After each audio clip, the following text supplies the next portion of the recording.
এখন আমি যার কথা বললি তোমাদেরকে তোমরা হয়তো খুব আশ্চর্য হবে।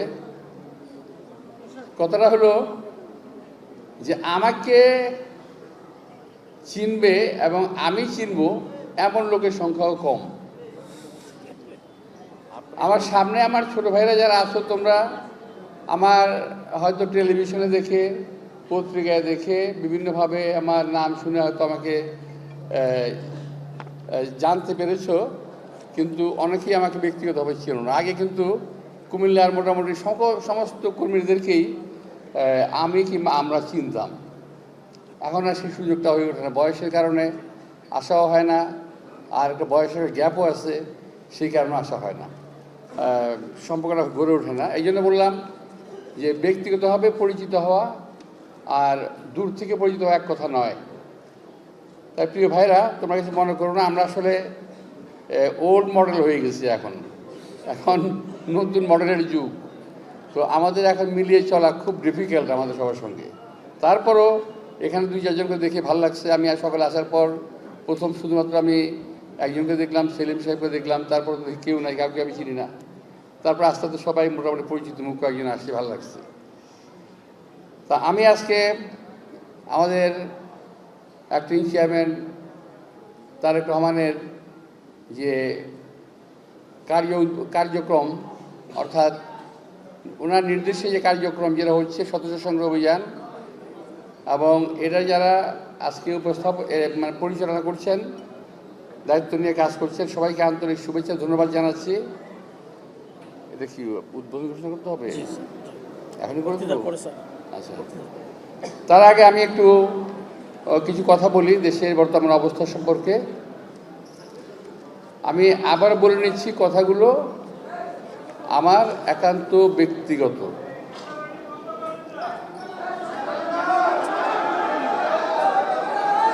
এবং এই ভাই কথা বললো তো, তোমরা কথাগুলো শোনো, সাংবাদিকদের কভার করতে দাও, কথাগুলো শোনো, কাজে লাগবে, তোমাদের কাজে লাগতে পারে।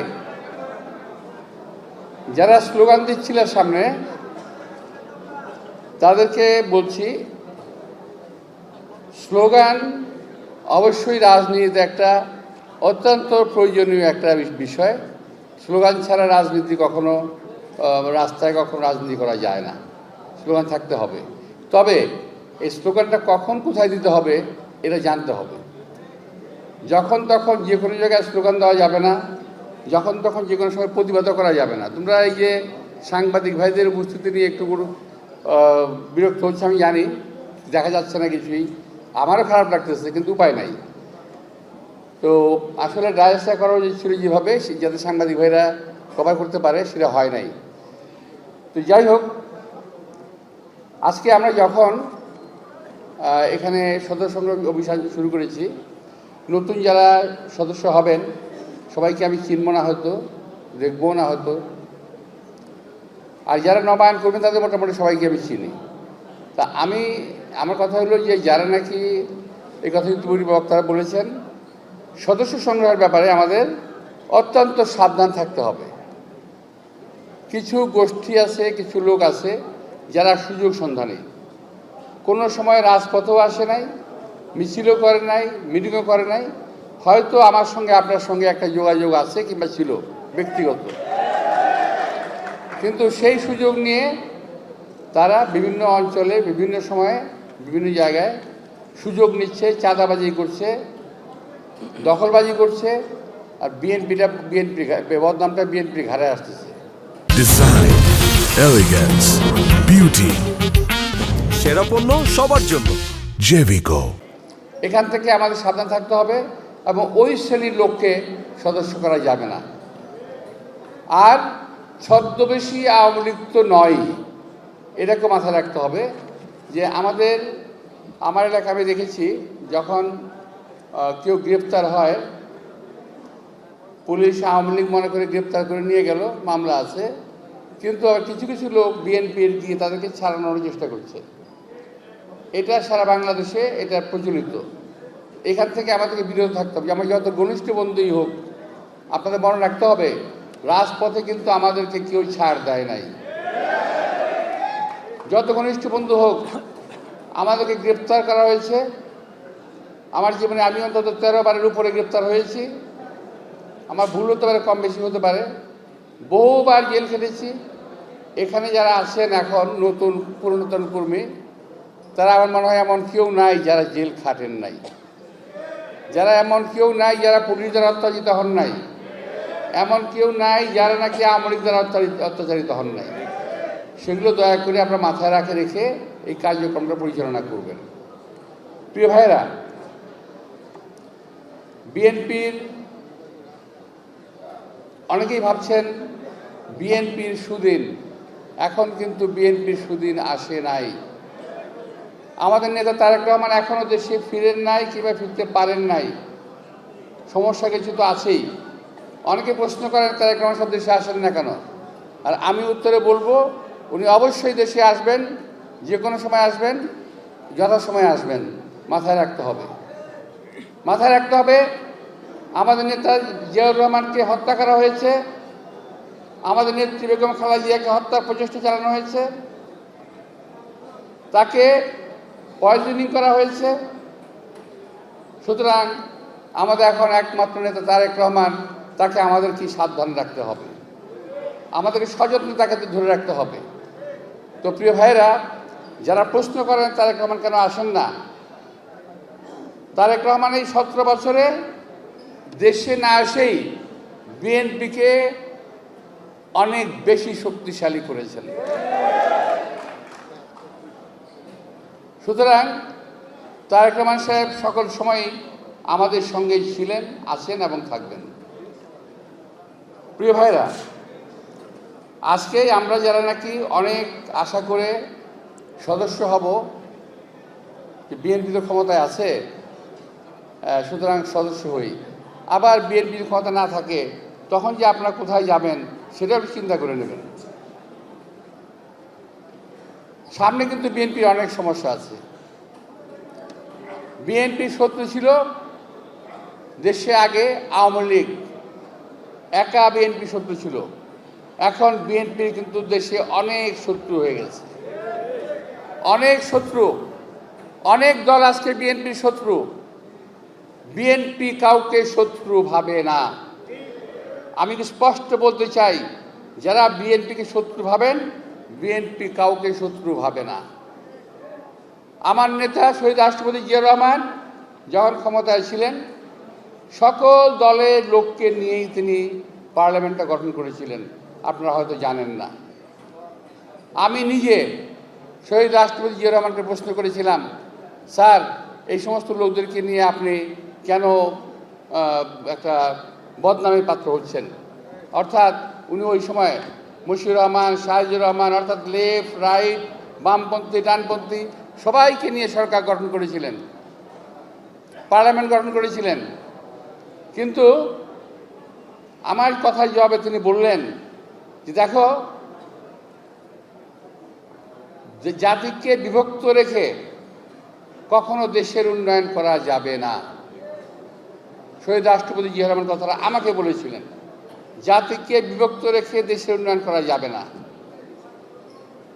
ভাইরা, আজকে বাংলাদেশে চালু হয়েছে divide and rule, divide and rule policy চালু হয়েছে বাংলাদেশে। বাংলাদেশে রাজনৈতিক দলগুলোর মধ্যে যে একটা ঐক্য ছিল 5ই আগস্টে পূর্ববর্তী এবং পরবর্তী সময়ে, সেই ঐক্যটাকে ভেঙে তছনছ করে দেওয়া হয়েছে বিদেশি তাবেদারদের মানে একটা ইঙ্গিতে। আজকে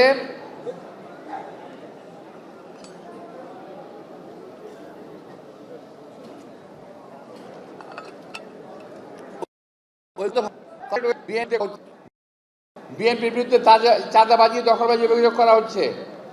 আমি বলতে চাই, বিএনপি কখনো চাঁদাবাজি দখলবাজির মধ্যে নাই। এখন প্রথম দিকে যারা করেছিল, আমাদের নেতা তারেক রহমান প্রায় 1 থেকে 1.5 হাজারের মতো দল থেকে বহিষ্কার করেছে। আমরা তাদের বিরুদ্ধে ব্যবস্থা নিয়েছি, এখন নাই। তাহলে এখন চাঁদাবাজি করছে কারা? বিএনপি তো ক্ষমতায় নাই, এই সরকার ক্ষমতায় আছে। আমি এই সরকারকে বলতে চাই, যে এই চাঁদাবাজ যেখানে আছে, যে দলালির হোক, বুকে সাহস থাকলে দেখে ধরে ফেলেন। কিন্তু আপনাদের বুকে ওই সাহস নাই, কারণ আপনার দল, আপনার সাঙ্গপাঙ্গ যারা আছে এই সরকারের, তারাই নিজেরা এখন চাঁদাবাজি করতেছে। বড় আকারের চাঁদাবাজি, ছোট আকারের না। লুট, তরাজ, ব্যাংক ডাকাতি এরাই করতেছে। 90,000 কোটি টাকা গত 8 মাসে পাচার হয়ে গেছে।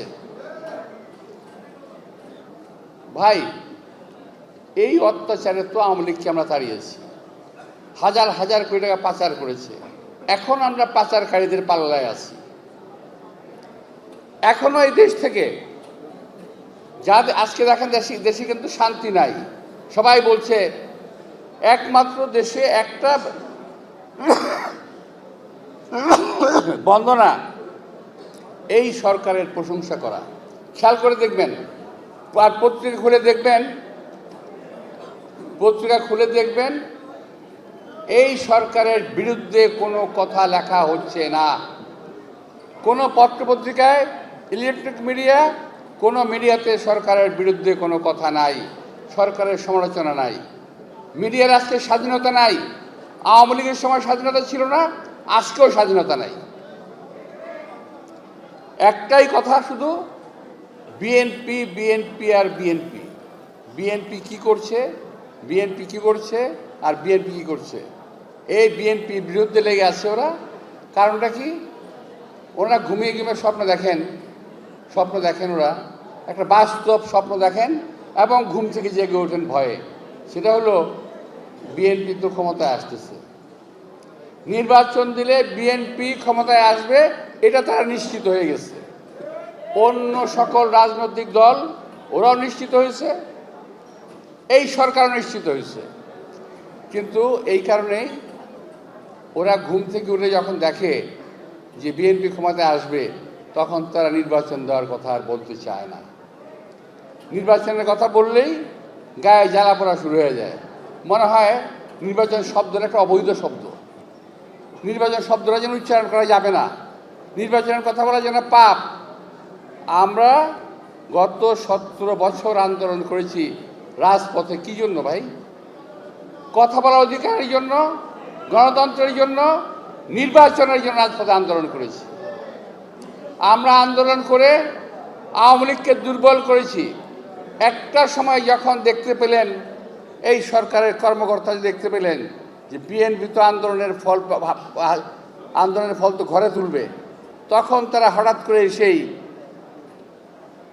ওনারা আওয়ামী লীগের পতন ঘটিয়ে দিলেন। আরে আওয়ামী লীগের পতন তো একদিনই ঘটে নাই রে ভাই, একদিনই ঘটে নাই। তো এখন বিএনপি যাতে ক্রেডিট নিতে না পারে, এই কারণে এই কাজটি আপনারা করলেন। যাই হোক, যা করছেন করেন। এখন কি করছেন? সরকারে এসে কি করতেছেন আপনারা? আমি একটি কথা বলি, কথা আমি বলে যাব।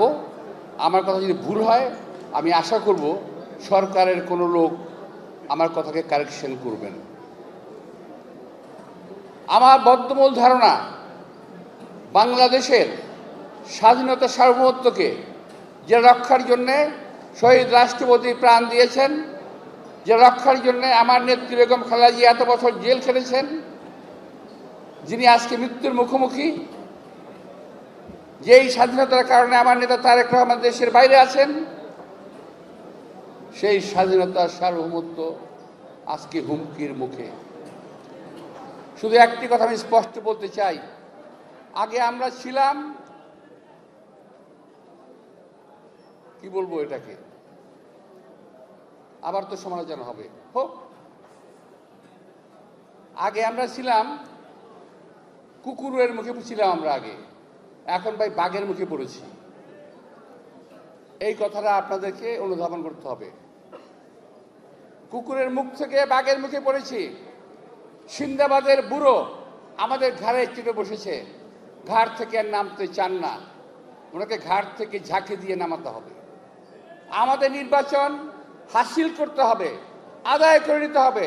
জনগণের ভোটের অধিকার আমাদের ন্যায্য অধিকার, এটা আমাদের পাওনা, হিসাবের পাওনা আমরা বুঝে নিতে চাই। আমরা ভিক্ষা চাই না, আমরা হিসাবের পাওনা চাই। আমি যখন দেখছি আমার দেশের, আমি হয়তো আরো পরে নির্বাচনের কথা বলতাম কিন্তু এখন কেন বলছি, আমি দেখছি আমার স্বাধীনতা সার্বভৌমত্ব নিরাপদ নয় এই সরকারের হাতে। আমি আবার বলছি, এই সরকারের হাতে আমার দেশের ভৌগোলিক অখণ্ডতা নিরাপদ নয়। এই সরকারের একজন মন্ত্রী বলেছে বাংলাদেশের মানচিত্র বদল হয়ে যেতে পারে। আপনাকে পড়েছেন পত্রিকায়? বাংলাদেশের মানচিত্র পরিবর্তন হতে পারে। আমি এখনো বুঝি না এই কথা বলার পরে এখনো কিভাবে তিনি অ্যাডভাইজার আছেন আমি জানি না।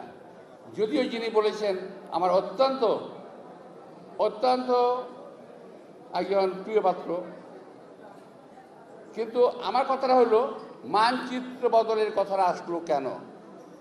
প্রসঙ্গত বলতে চাই, সেন্ট মার্টিন বন্ধ করা হলো কেন? সাজেক যাওয়া বন্ধ করা হলো কেন? ডাবল মুরিং, আমাদের মুরিং পোর্ট, এইটা বিদেশির হাতে দেওয়ার পায়তারা চলছে কেন? ডিপি ওয়ার্ল্ডকে এটা দিয়ে দেওয়া হচ্ছে। আমি কথা বলার পরে কি বলবে জানেন? এগুলো একটা গাধা, বোকা, কিছুই বুঝে না, আমরা কিছুই বুঝি না। ডাবল মুরিংকে আরো উন্নত করা যায়। আমি বলতে চাই, যত উন্নত করা সম্ভব সেটা আমরাই করব, বিদেশি কোনো শক্তির প্রয়োজন নাই। এই দেশ থেকে টাকা অর্জন হবে, সেই টাকা বিদেশে চলে যাবে, এটা আমরা হতে দেব না। অন্তর্বর্তীকালীন সরকার, নির্বাচন দেওয়া সরকার, দেশের কোন নীতি নির্ধারণী বিষয়ে সিদ্ধান্ত নেওয়ার অধিকার তাদের নাই। দেশের অভ্যন্তরে আজকে আপনারা করিডোর দিতে চাচ্ছেন, এটা কি জিনিস ভাই? করিডোর আপনি কি আপনার বাড়ির মধ্য দিয়ে কাউকে যাওয়া আসার রাস্তা দিবেন? কেন দিবেন না? এই কারণে আপনি জানেন না ওই করিডোর দিয়ে কি আসা যাওয়া করবে। সাপ আসবে, ব্যাঙ আসবে, নাকি অন্য কিছু আসবে, আপনি জানেন না। সুতরাং এই করিডোর দেওয়ার বেলায় সাবধান হন, দেশের মানুষের মতামতের দিকে খেয়াল রাখেন। নির্বাচিত সরকার ছাড়া এই সিদ্ধান্ত নেওয়ার মালিক আপনারা নন। আমি আবারও বলছি, এই সিদ্ধান্ত নেওয়ার মালিক আপনারা নন। এই সমস্ত অপকর্ম যদি করতে চান তাহলে কিন্তু এর পরিণতি ভয়াবহ হওয়ার সম্ভাবনা আছে। প্রিয় ভাইয়েরা, আমি আজকে আর কিছু বলবো না, শুধু বলবো যে বাংলাদেশ কিন্তু ভালো একটা অবস্থানে এখন নাই। অনেকেই শুধু বলেন আমাদেরকে এটা দিয়েছে। ভাই, আওয়ামী লীগ না থাকলে দেশের উন্নয়ন এমনি হতো। আওয়ামী লীগ না থাকলে দেশের চুরি এমনি বন্ধ হয়ে যেত। আওয়ামী লীগ চলে গেছে, দেশের উন্নয়ন হবে, এটা স্বাভাবিক। বরং এখন চুরি হচ্ছে। আপনাদের উপদেষ্টাদের অনেকেরই বাপ চাচারা ব্যবসা শুরু করছে, ঘুষ খাওয়া শুরু করছে। এগুলো ভুলে গেছেন? ভুলে যান। পত্র পত্রিকায় আসে না, খেয়াল করে দেখেন, পত্র পত্রিকায় কিন্তু আসে না, শুধু সোশ্যাল মিডিয়ায় কিছু খবর আছে। তো একটু সাবধান হওয়া দরকার। আমাদের যেমন সাবধান হতে হবে আমাদের নিজেদের বাঁচার জন্যে, এই সরকারকেও সাবধান হতে হবে দেশের মানুষের স্বার্থ রক্ষার জন্যে। আমি আবারও বলছি, কোনো পরিস্থিতিতেই এই দেশের স্বাধীনতা সার্বভৌমত্বের উপর হুমকি আসবে, যে করিডোর দিয়ে আমরা এই করিডোরের বিরুদ্ধে অবস্থান নেব ইনশাআল্লাহ। দেশ জাতি আজকে শুধু কুমিল্লা নয়, সারা বাংলাদেশে এই বান্ডি আমাদের ছড়িয়ে দিতে হবে যে আমরা এটা পছন্দ করছি না। সাজেক, আমি আবার বলছি, সেন্ট মার্টিন, সাজেক করিডোর নিয়ে আপনাদের অবস্থান, সরকারের অবস্থান সুস্পষ্ট করুন। আপনার অবস্থান জাতির কাছে সুস্পষ্ট করুন। পত্র পত্রিকায় লিখতে দিন। আবারও পত্র পত্রিকায় গলা চেপে ধরেছেন আপনারা, সেই আওয়ামী লীগের মতো। তফাৎটা কি রইল? আরও কথা আছে, আমার লজ্জা লাগতেছে কথাগুলো বলতে। আমি লজ্জায় এই সরকারের আরো অনেক কর্মকাণ্ডের কথা আমি বলছি না, আমার নিজেরই লজ্জা লাগতেছে। তবে হ্যাঁ, সময় যদি আসে ইনশাল্লাহ বলবো। তবে কিছু সোশ্যাল মিডিয়ায় এই সরকারের বড় কর্তার নামে কিন্তু কথাবার্তা চলে আসছে, এটা একটু খেয়াল করে দেখবেন আপনারা। আপনাদের আজকের বক্তব্য শেষ করার আগে আমি পরম দয়ালু করুণাময় আল্লাহ তাআলার নামে এই অনুষ্ঠানের অর্থাৎ সদস্য সংগ্রহ অভিযান এবং নবায়নের যে অনুষ্ঠান তার শুভ উদ্বোধনী ঘোষণা করছি। সবাইকে ধন্যবাদ। আসসালামু আলাইকুম।